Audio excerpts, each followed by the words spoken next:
السلام عليكم ورحمة الله وبركاته. معكم مروة من مطبخ مروة، والنهاردة فيديو جديد من سلسلة حلويات العيد.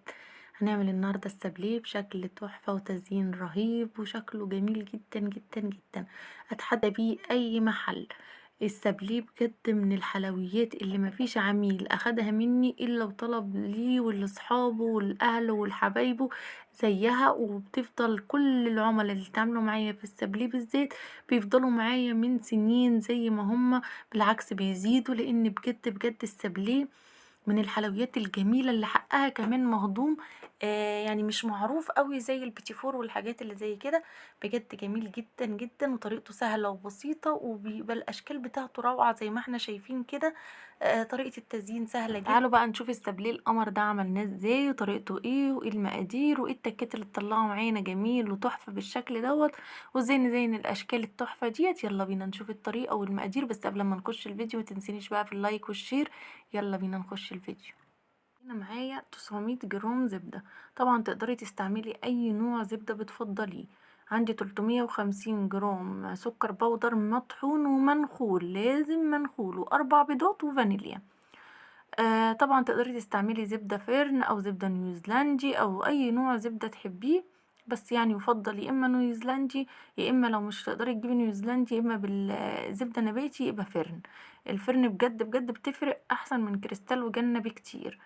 اول حاجة حطيت السكر البودر كده مع الزبدة. الزبدة تبقى ساقعة من التلاجة لكن مش محجرة. بصوا بصوا طريقة ازاي، مش محجرة يعني ما تبقاش سايحة. طبعا بالنسبة لدرجة حرارة الجو معقولة، فممكن تكون ايه يعني من بره التلاجة، يعني بدرجة حرارة المطبخ تكون حلوة عادي خالص. انا حطيت السكر كده مع الزبدة وهبتدي بقى اضربهم ايه في العجين زي ما احنا شايفين كده. بصوا بالراحة بضرب ضربة واوقف علشان طبعا الهبو بتاع السكر. وبعد كده هبدأ أضرب عادي خالص. بضرب على الأول على سرعة واطية، وبعد كده ايه أول ما المكونات تندمج بضرب على أعلى سرعة في العجين. طب لو ما عندناش عجان يا مروة نضرب السكر والزبدة ازاي؟ بنضربهم بالمضرب اليدوي اللي هو العادي، المضرب الكهرباء العادي اليدوي. طب لو أنا ما عنديش مضرب كهرباء يدوي، يعني لا عندي عجان ولا مضرب كهرباء يدوي، ما اقدرش اعمل سابليه، لا طبعا تقدري تعملي سابليه تضربيه بايدك. تاخدي الزبدة والسكر بإيدك كده بكف إيدك وتفضلي تضربي فيه لغاية لما يدينا قوام كريمي. هياخد منك وقت وتتعبي شوية معلش، بس ايه هيديك قوام كريمي، ويعني ما نقفش على حاجة. كان زمان امي فاكراها وخالتي كانوا بيجوا يعملوا البسكوت والحاجات ديت، كانوا ولا عندهم عجان ولا عندهم مضرب ولا اي حاجة، كانوا بايديهم. ودي تريح دي، يعني مثلا ماما تعبت وكانوا بيعملوا ايه بالخمسة ستة كيلو، يعني مش بيعملوا كيلو ولا نص كيلو. دي تعبت، خالتي تكمل، يعني كانوا الاتنين ايه بيساعدوا بعض كده، كل واحدة تضرب شوية لان طبعا كان بيبقى مجهد جدا. فيعني ما تقلقيش خالص، ما عندكيش عجان ما عندكيش مضرب، تقدري بايدك بكف ايدك كده تفردي ايدك وببطن ايدك ببطن كف ايدك كده، وتضربي الزبده مع السكر لغايه لما تدينا القوام الكريمي اللي احنا هنشوفه دلوقتي. طبعا من وقت للتاني كده بنفصل العجين ونقلب في الخليط، علشان بيبقى فيه سكر وحاجات في القعر ما اتخلطتش كويس زي ما احنا شايفين، ونرجع نشغله ونخلط تاني. عايزه اقول لكم ان الويسك بتاع العجين بجد بجد في خفق السكر مع الزبده تحفة رائع، احلى من الكف بكتير. انا طول عمري شغالة بالكف، قلت ايه هو البتاع ده انا ما بشتغلش بيه ليه، ما اجرب كده اشتغل بيه. لقيته بجد بجد نتيجته مبهرة، وكمان ان شاء الله هشتغل بيه الكريمة على طول. زي ما احنا شايفين كده هفضل بقى اضرب في السكر والزبدة مع بعض لغاية ما يدونا القوام الكريمي، ومن وقت للتاني افصل العجين وانزل الجوانب وارجع اضرب تاني. زي ما احنا شايفين كده بصوا فضلت اضرب فيها لغاية لما ادتني قوام كريمي ازاي. بصوا القوام بتاعها بقى كريمي جدا وشكل الزبدة فتحها خالص. بصوا تحفة ازاي.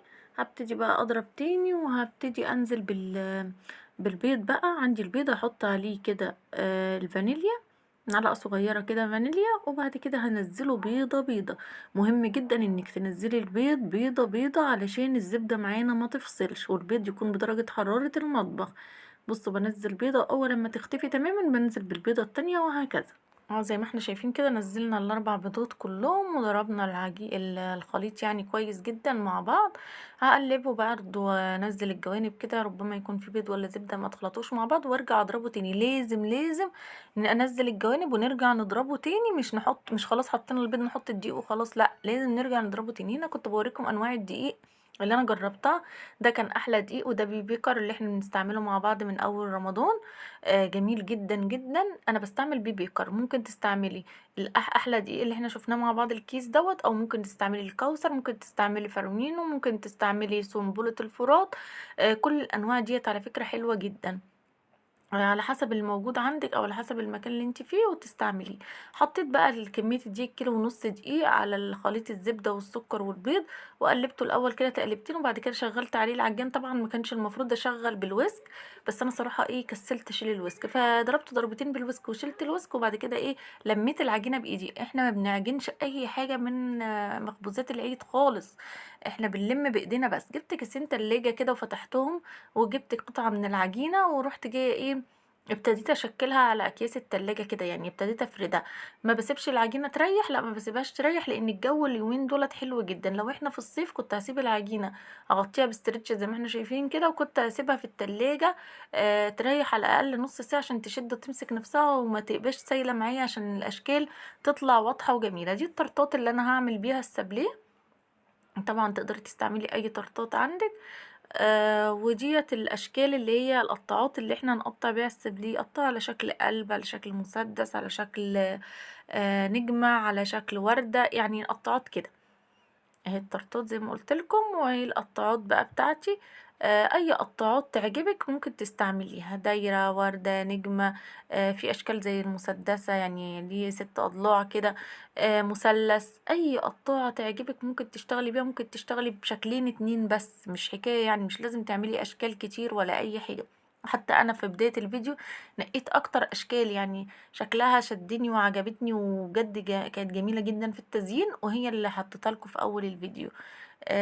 تعالوا بقى نشوف هنقطع مع بعض السابليه ازاي. احنا شايفين كده سمك العجينة ما بيبقاش تخين قوي ولا رفيع قوي، لان احنا بنحط بسكوتين على بعض. بصوا انا هستخدم دلوقتي الشكل دوت. دي شكل الدمعة وده شكل النجمة.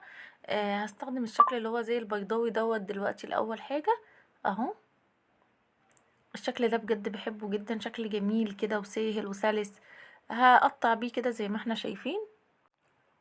زي ما احنا شايفين كده بقطع بقى بالشكل كل العجينة بتاعتي. ممكن طبعا نعمل كذا شكل في المرة، مش كله شكل واحد. بصوا السمك بتاع العجينة اهو.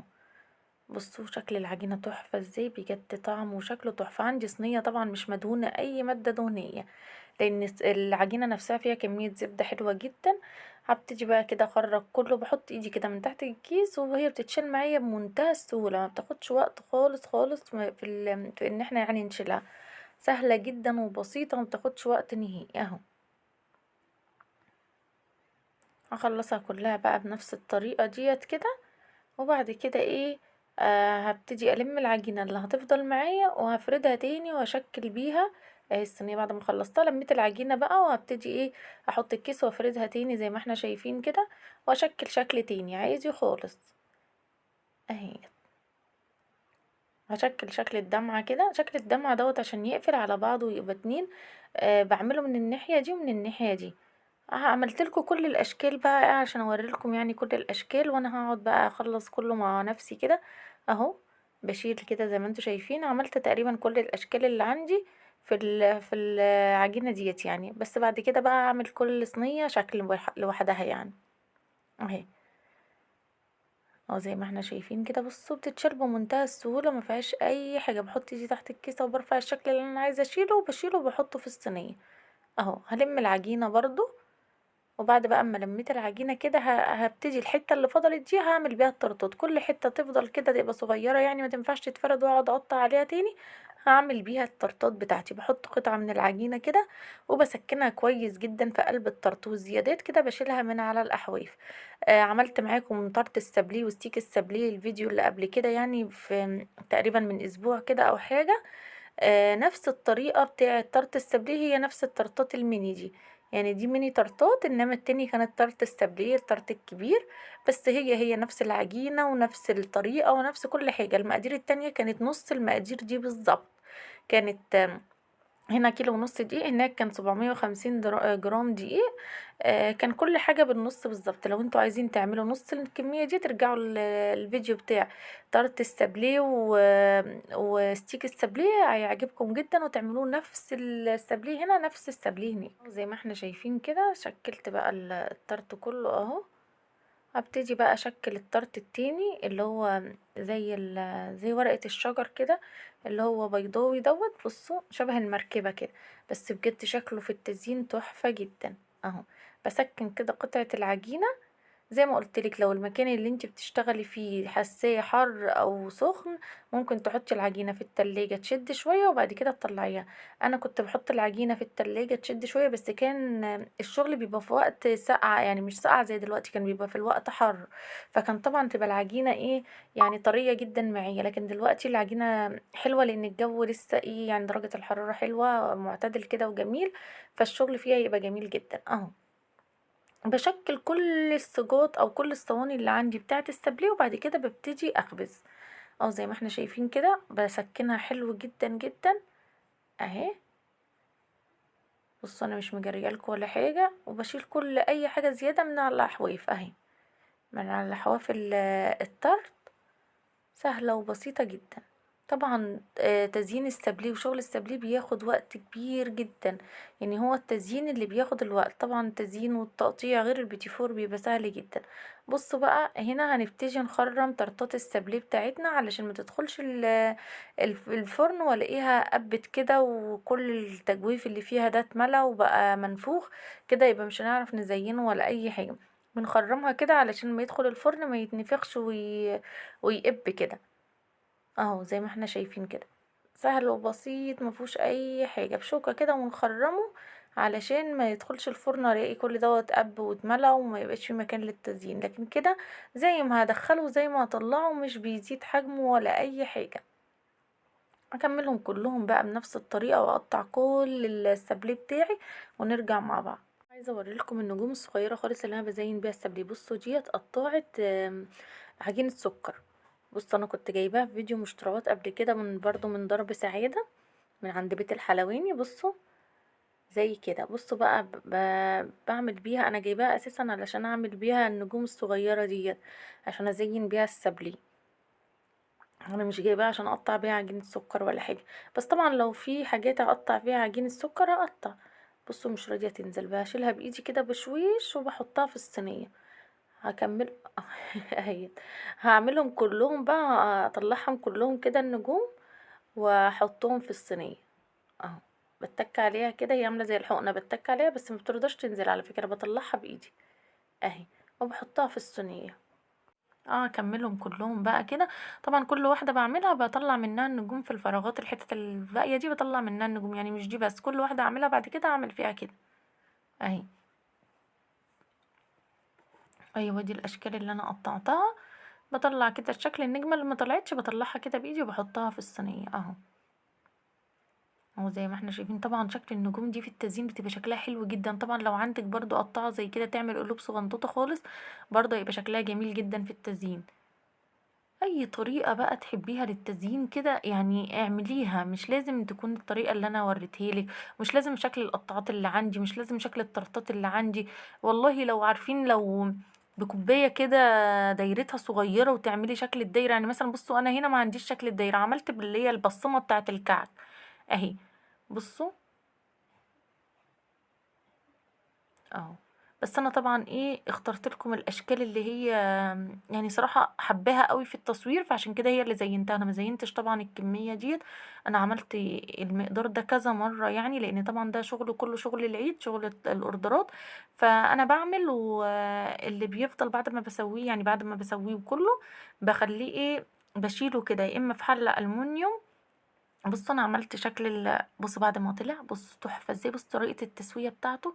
طبعا بيدخل على درجه حراره 170 على الرف اللي في النص، بيقعد معايا بالظبط 12 دقيقه، ما بيكترش عن كده. بصوا يعني من 10 ل 12 على حسب الفرن بتاعك. بوريلك الارضيه بتاعته لونها ذهبي وجميل، والبسكوتيه نفسها تحفه وهشه بجد بجد، ريحه الخبيث قلب الدنيا، جميله جدا. بصوا هنا في الدايرة بعمل واحدة مقفولة وواحدة مفتوحة والزقهم على بعض.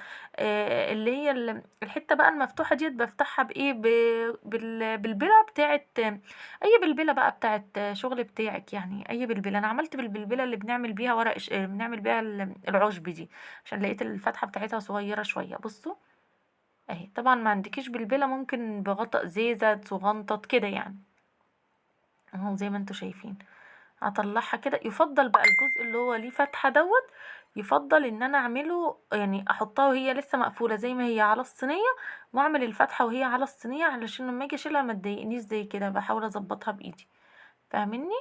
هكملهم بقى كلهم بنفس الطريقة، وانا شغالة كده بخبز، وانا شغالة بخبز اهو زي ما انتوا شايفين كده. بصوا عملت الفتحات بتاعتها في الصينية نفسها علشان الشكل يبقى مظبوط اهو زي ما انتوا شايفين كده. خلصتهم بقى كلهم وخبزتهم، وايه طبعا هبتدي بقى ازينهم. بصوا دي نوتيلا متسيحة كده على حمام مية يعني، وهلزق كل اتنين في بعض.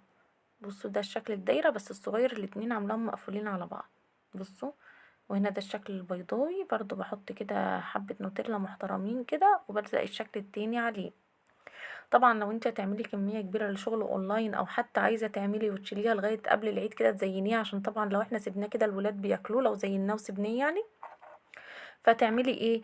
يا اما في حله الومنيوم وتحطي كل السبليه اللي خبزتيه زي كده وتقفلي عليه الحله كويس، يا اما في اي علبه بلاستيك برضو تقفلي عليها كويس. لو ما عندكيش بقى علبه بلاستيك ولا حله الومنيوم ولا اي حاجه، تجيبي كيس كبير وتحطي تغلفي بيه مثلا كرتونة او اي حاجة اللي هتحطي فيها وتقفليه وتحطيه يعني، وترصي بقى فيه كل السابليه. او طبعا ده ينطبق على سابليه كعكة بسكوت بيتي فور اي حاجة، وتقفلي عليه بالكيس كويس جدا. اوعي تحطيه في كرتونة او في اي حاجة زي كده، لان طبعا هيشرب المادة الدهنية اللي فيه. لازم الحاجة يا اما بلاستيك يا اما الومنيوم يا اما ستانلس يا اما اكياس، وتتغلف كويس جدا. بصوا هلزقهم كلهم كده بنفس الطريقة ديت. وبعد ما الزقهم كلهم بقى هبتدي ايه، طبعا ممكن تلزقي بمربى فراولة، مربى مش اي نوع مربى انتي حبيه. ممكن تلزقي بمربى حليب، ممكن تلزقي بأي حاجة، أي حاجة ممكن تلزقي بيها البسكوتين في بعض. بس أنا بفضل يا إما نوتيلا يا إما شوكولاتة دارك مثلا متسيحة على حمام مائي بمعلقتين زيت كده، زي اللي احنا هنزين بيها، أو يعني زي اللي احنا هنزين بيها دلوقتي السابليه. هي اللي بحب يعني احشي بيها البيتفور او السابليه او كده، لان بيفضل عندي يعني ما يرطبش ابدا. المربى بتخليه يطرى بعد شويه، لكن الشوكولاته او النوتيلا او مربى الحليب او الحاجات دي ما بتخليهوش يطرى. فيعني يفضل ان انتي تعملي، الا بقى لو هتعملي كميه قليله ويعني هتخلص على طول. اهو بصوا، انا بنزلها دي شوكولاته بالحليب متسيحه على حمام مائي، يعني واخده كده حبه زيت، ومتسيحه حلو جدا. وبعد كده ايه، ببتدي انزل فيها البسكوتيه بتاعتي، وبشوكه كده ببتدي امسح اي زيادات من الشوكولاته اهو زي ما احنا شايفين كده. هنا بقى الورده ديت حطيت عليها حبه فستق كده مجروشين عشان بيديلها شكل حلو جدا طبعا.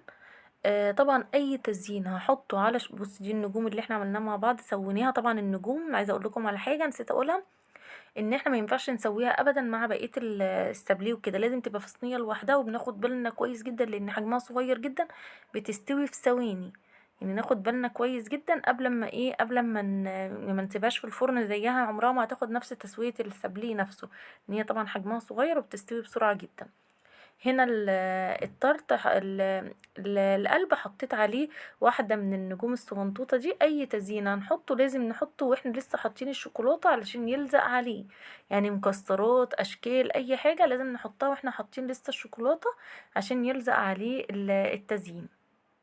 دايرة زينتها زي ما انتوا شايفين كده بأنصاف من البندق، بتبقى شكلها حلو جدا. طبعا بنتك عليها كده بايدينا بس ايه علشان تسكن في الشوكولاتة. بتبقى شكلها حلو جدا بجد. التزيين بتاع المكسرات مع السبلي مع الحاجات دي بيبقى شكله حلو جدا. دوت المثلث انا عملته كده، بس بعد كده عملت له خطوط من الشوكولاتة البيضة كده على جنب، و... وفي حاجات تانية عملتها من الشوكولاتة البني، بس صراحة ما صورتهاش معاكم يعني. صراحة انا يعني الشغل بتاع العيد بيبقى ضاغط وكده، فبحاول بقدر المستطاع ان انا اقدر افيدكم يعني على قد ما يسمح الوقت يعني. فممكن نعمل زجزاج من الشوكولاتة عليه، ممكن نعمل يعني شوكولاتة بيضا أو بني كده. يعني أنا باورّي لكم الأساسيات اللي هي تخلّي معاكِ التزيين شكله حلو وبس، لكن الحاجات التانية دي كلّها سهلة. بُصّوا التارت بقى، بُصّوا جمال التارت وجمال تسوية التارت من تحت ومن فوق، دوّة جناش شوكولاتة اللي إحنا بنزيّن بيه التورت عادي خالص. بُصّوا حطيته في بلبلة، يعني حطيته في كورنيه كده بالبلبلة بتاعة الوردة. بُصّوا شكلها، شكلها تحفة بجد. طبعًا تقدري تعملي بُصّوا ديّة النجوم هاحطها كده على القفلة بتاعة الوردة أهي. ممكن طبعًا تستغني عنها وتحطي فستق بس، أنا هارُش على الوردية نفسها كده فستق مجروش برضه. بُصّوا بتخلّي شكلها يعني حاجات بسيطة جدًا بس بتخلّي شكل التارت تحفة. طبعًا لازم لو هتحطي مكسرات أو أي حاجة على التارت بمسافة ما تحطي له الشوكولاتة أو أي حاجة، لإن الشوكولاتة حتى الجناش دوّة بعد شوية بتلاقيه شد كده على التارت وتلاقيه جمد، فأمّا تيجي تحطي عليه المكسرات هيضايقِك. دي مربى حليب ودوّة التيب أو البلبلة اللي هاعمل بيها، ديّة بتاعة ماكينة البيتي فور اللي هي التيب الصغير ده. وهاجيب كده قطع من عين الجمل، يعني واحدة عين الجمل كده هاقسّمها كذا قطعة. بُصّوا قسّمتها 2 وأخدت ربع، يعني ربع واحدة عين جمل أهي. بصوا على الجنب كده، بصوا شكلها تحفة تحفة تحفة بجد. يعني التزيين ساهل وبسيط جدا. وديت اللي عاملة زي المركب أو عاملة زي ورقة الشجر. بصوا هنا برضو بالجناش بتاع الشوكولاتة هعمل كده روزيتتين عاملة زي ورق نفس التيب اللي هو بتاع الوردة. بصوا شكلها وجمالها. هحط بقى في النص كده نص واحدة بندق. طبعا تقدري تغيري في المكسرات زي ما انت عايزة، بس انا شايفة ان مع الجنيش واحدة البندق تبقى تحفة طبعا. طبعا تقدري تعملي الروزيتات ديت بنوتيلا بيضة او بني، تقدري تعمليها بمربى حليب بس، تقدري تزيني كله بمربى حليب بس. بصوا ده هزينه كده بنفس التيب اللي عملنا بيه الطرط الصغير.